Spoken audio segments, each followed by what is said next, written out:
I have to both critique this and actually deconstruct European philosophy and intellectualism, deconstruct it and create a whole new basis. So the scholars who come behind me, they have something to go to. I didn't have anything to go to. I just had to start deconstructing and then reconstructing.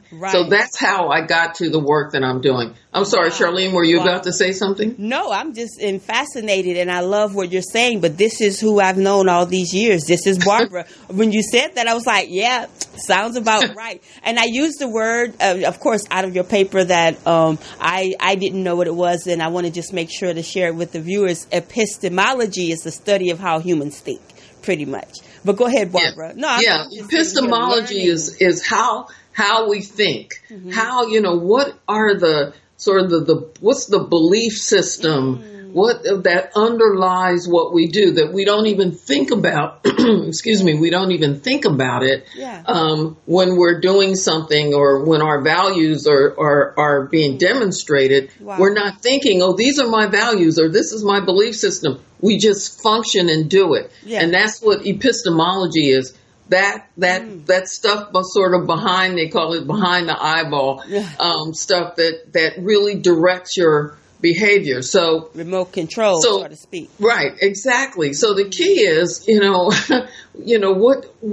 what value system and what belief system do we as Black people want to live by? That's number one. And then we have to recognize when we're being told how we're supposed to live, So a lot of the research that I saw made so many assumptions based on their epistemology about what Black people should be thinking, what we should be doing, how we should be living. And then the policy is all based on how do we convert Black people into being like us, even though, and to me the ironic part is, even if they could succeed, which would not be a good option, but even if they could, they don't really want us. It's just so ironic. They don't really want us. I go back to 20-something years ago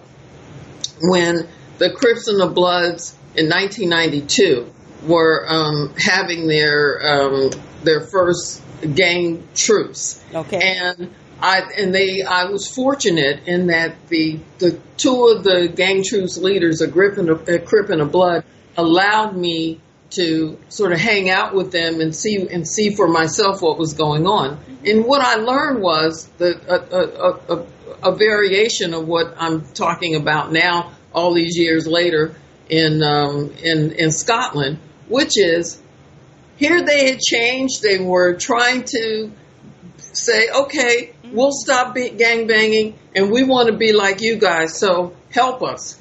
And every single politician, corporate leader, they all said, well, you guys need to change your ways for at least 5 years and prove to us that you've really changed and prove to us how much you want to be like us before you'll help us, before we'll help you. And so they were like, but we need help now. If we don't get help for the 4 or 5 years, then things aren't going to go well. Well, obviously they didn't get the help and things didn't go well, but that's not the solution. And I guess what I've been doing in Scotland in learning what the philosophical and theoretical structures that are in our universities in the U.S. that shape our public policy in the U.S. and in the Western world. I wanted to know what they were, and then I wanted to deconstruct them, and I wanted to work on the rest of my life in constructing a theoretical and philosophical perspective that serves our people rather than hurts and hinders our people. So the epistemology of the streets and the subhead is why youth gangs ignore the rule of law. I just analyzed Good job. Good job. the thought system that I grew up with as a middle-class black person being taught to do everything to make white people happy. Do it. I mean, that was really something. This way, this way, this way. Yeah. I had to, Wow. I had to get rid of that epistemology, because I wasn't going to live my life with that paradigm. But, Right. Given my generation, the way I was raised, it was, oh no, if you do that, white people aren't gonna like you. And, so thank God I got past that. Wow. Thank goodness. But that's the way I was raised in the 1950s and 1960s. That's how black middle class folks were raised. But when I stepped into the hood, a little more than 25 years ago, and looked at that, they had a different epistemology, a different way of viewing the world. And I thought, I can judge this or I can learn from this. And I'm so glad that I was guided by Spirit to decide to learn and not to judge. And it has certainly transformed me and changed me. And now this current journey I've reinvented myself in this current journey is I want to just take the underpinnings out of a system of learning and teaching that has hurt us for hundreds of years. Wow. So that's my current goal. We thank you for that work. That is tremendous, because I know when we spoke, you talked about how the scholars there just had very definitive mindsets about, and you mentioned some of it just now, our youth and so-called gangs, but you were able to show them, no, you don't have it right. And not only that, you wowed them to a very big degree. So whenever we can get into these cracks and crevices and tell the truth, like wherever the truth is about us, is a really great thing. And I appreciate that about what you're sharing about that. And they just flip the script, because the images of our people go across the world that's developed, devised, schemed, hatched up here in Hollywood, which is falling apart, by the way. But go ahead, Barbara. I love that. Put that phrase, Sister Charlene, in my PhD. But I'll give you credit for it. Wait, what happened? I like that. Hatched up. That is so I true. don't even think it's mine, but go ahead. No, but it's right. So true, because we don't call it production. Wait, let me tell you the other thing that I did that threw them for a loop. Even for my master's, and I'm doing it for the PhD too. Yeah. But for my master's dissertation, I went and got three men who had been former gangsters to be what I called my co-researchers. Good. And I said, they're not participants. I'm not interrogating them. They're here to interrogate me. Come on. And make sure I get it right. Yeah. And I said, and they had to approve it. You have to submit a proposal, an ethics proposal, when you're writing a master's dissertation and a PhD thesis, and they have to approve what you're doing and how you're going about it, and that's part of it. But they approved it. They never quite heard of that. That I was calling them co-researchers. They said, no, they're not participants. That's right. They're co-researchers, and I listed their names, and I picked some different ones for my PhD because I'm doing a different topic. I'm really focused on folks on death row for my PhD, but for my master's, I was looking at folks who had been in solitary confinement for prolonged periods of time, like 20 years or more.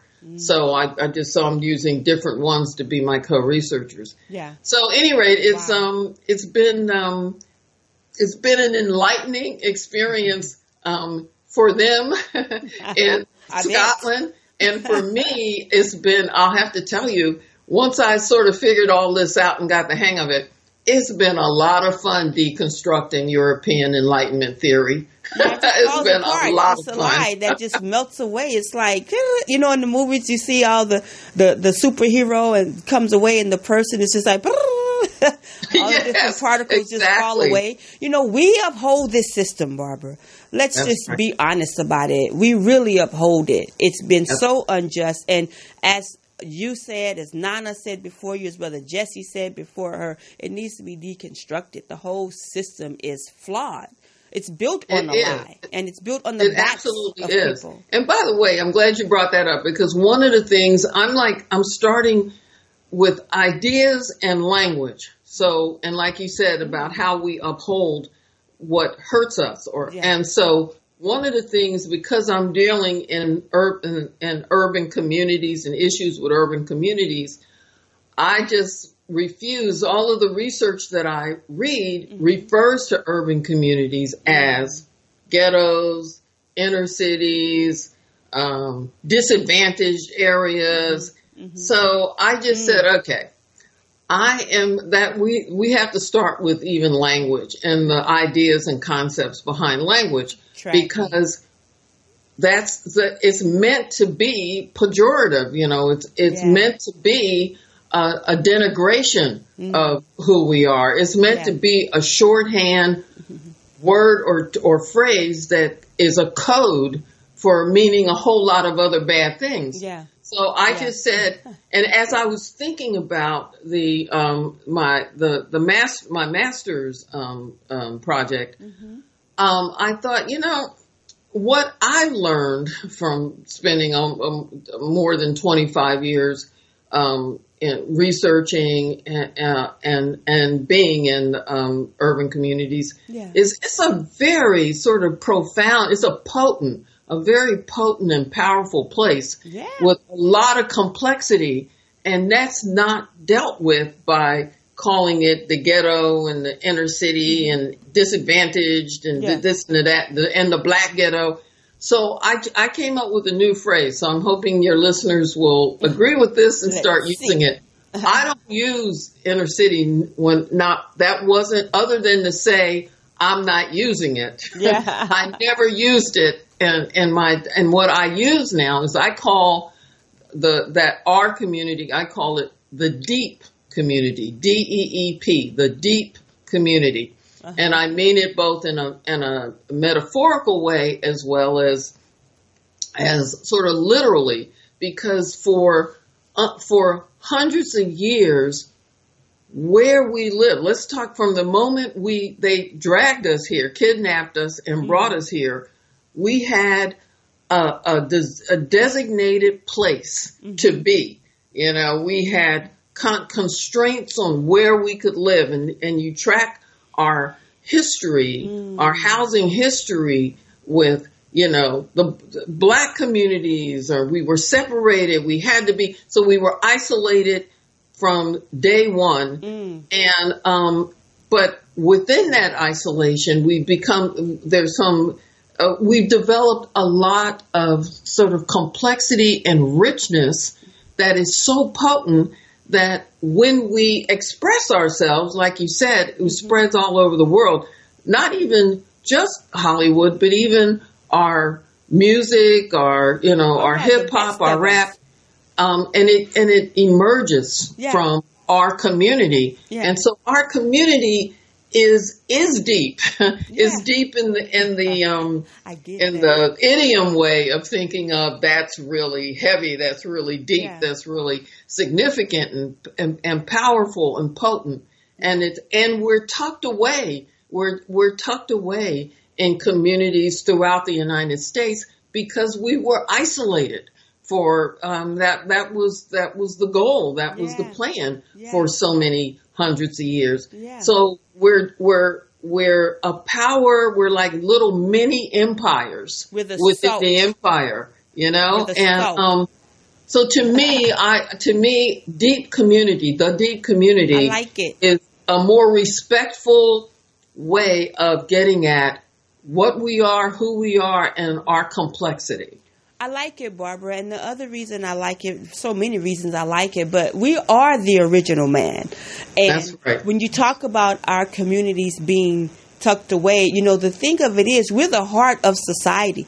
People come into our community where they have isolated us and take right? That's right. And feed off of us. They provide us goods and services, and then they leave. So we uphold this actual whole society and country. And the minute we realize that, and we really do, Black people are rising, indigenous people are rising, Native people are rising, and the society as we know it is changing and shifting. Of course, we have gentrification. It's bad. But even something good will be coming out of that. I won't go into that. It's spiritual warfare. Right. There's a battle between God and Satan. It's real. But I just wanted to say I like that, the deep, because it's all about code. And also, when you hear certain words, people will just toss something out. Oh, okay, I'm not interested. But exactly. We get written off. Exactly. Wow. And the complexity is just so. I just very recently sent an email to a scholar she was from Greece, but she had the same bias because the bias is spread worldwide, right? Yeah. And she wrote me something, and I just wrote her back, look, and I explained all of the complexities. What she was suggesting I read was, unfortunately, it was a Black scholar who had written it, but he was a Black scholar who was still functioning in their world rather than deconstructing their world. Right. But she was using that as, well, what about that? And then, I talked about that, all of the complexity that he missed in his analysis. So anyway, this is a liberating time for me. And so I'm still essentially working in the same social justice activism. I'm still that world. I'm still a fighter for prison reform, like that. So I did want to talk a little bit about what Gavin Newsom did, and also what's right with it and what's still wrong with it. Well, let me add something as you say that, and I'm glad you segued there. I think we can take 3 minutes on it. I want to let you know, as you begin to talk about this, there are 8 men hunger striking in Alabama right now over conditions, but also being put in solitary confinement, they say, without any infractions, no reason. And the prison is saying, according to the reports and the attorneys, that they are trying to keep the peace. There's supposed to be a big fight, but they're moving the peacekeepers out of the worst prison in the state. So as you talk about the death penalty, Gavin Newsom's moratorium, yes, I wanted you to know that. There's a hunger strike in Alabama. Thank you for that. And also, when we get through with this, text me information on that, because I'll see if I can't reach out to you. I was on the mediation team for the guys on in solitary confinement here in California a few years ago who fought that. And it took 3 years, but they won. So I would love to maybe try to reach out and see what I can do to help these men who are suffering in Alabama. So thank you for that. But let me quickly tell you, I guess we're running out of time. So let me quickly tell you my thoughts on Gavin Newsom. Thank you. All right. Obviously, it's good that he called a moratorium, and the 737 people who are currently on death row in the state of California for the next 4 years while he's governor cannot be executed. So let's be clear on, he did not end the death penalty in California. Right. What he's done is he's created a moratorium that says nobody can be executed while I'm governor. So that's good that at least for the next 4 years no one can be executed. But here's what's still insufficient with that. And that is, number one, they'll still be continuing in the court, in the realm of courts, in the appellate courts, appealing their cases, such that at the end of the 4 years, or whenever his term as a governor is up, there'll be even more people. Right now, there's supposedly about 27 people that are ready to be executed. Wow. 4 years of going through the process, just not being able to be executed, but going through the process means you're eventually, by the time the moratorium ends, there'll be far more people ready to be executed. So, what are we going to be? Are we going to be in like Texas? One time I had hit Texas and was in a cab, and they were advertising it like it was a product being sold. It was the weirdest thing about how there were two people being executed in one day in Texas. So is California going to end up with, 50 people, 100 people to be executed over the next few months? I mean, once the moratorium is over. So it's not enough to have a moratorium. Number two, what he is also still capable of doing in his capacity of governor is commuting sentences. So he should do, to me, what an Illinois governor did, maybe about 10 or 12 years ago. He emptied out death row. He commuted everybody's sentence. So you can do a moratorium and stop them from being executed while you're governor. Wow. But if you commuted their sentence, you could empty death row. Wow. Now, the next issue, though, is one last issue. Okay. And that is, what do you commute them to? Most governors would commute to life without the possibility of parole.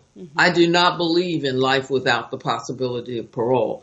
So my argument would be commute to life with the possibility of parole. Okay. So now, meanwhile, I hate to interrupt you, Barbara. We've got to go. All right. I got the timestamp, but look, you are saying absolutely what I'm hearing people say should be done. I want to have you back, okay, for a full hour so we can continue delving into that and do maybe a Q&A. I'll let you know when. Okay. Okay. And Barbara, wonderful. Thank you so much. Again, sorry to break through. We have some more shows coming up at the station, but I love you, and I'll talk to you very soon, God willing. Okay. Love you too. All right. Take care. Peace and blessings. That's our show for today. Thank you so much, Attorney Nana Jamfi, Brother Jesse Muhammad with the Farrakhan Factor, Sister Felicia, the Poetess Morris for Morris Media Studios, having us here, MorrisMediaLive.com for the full lineup. I'm Sister Charlene Muhammad saying if it's impacting our community or can uplift us as a people, let's talk about it.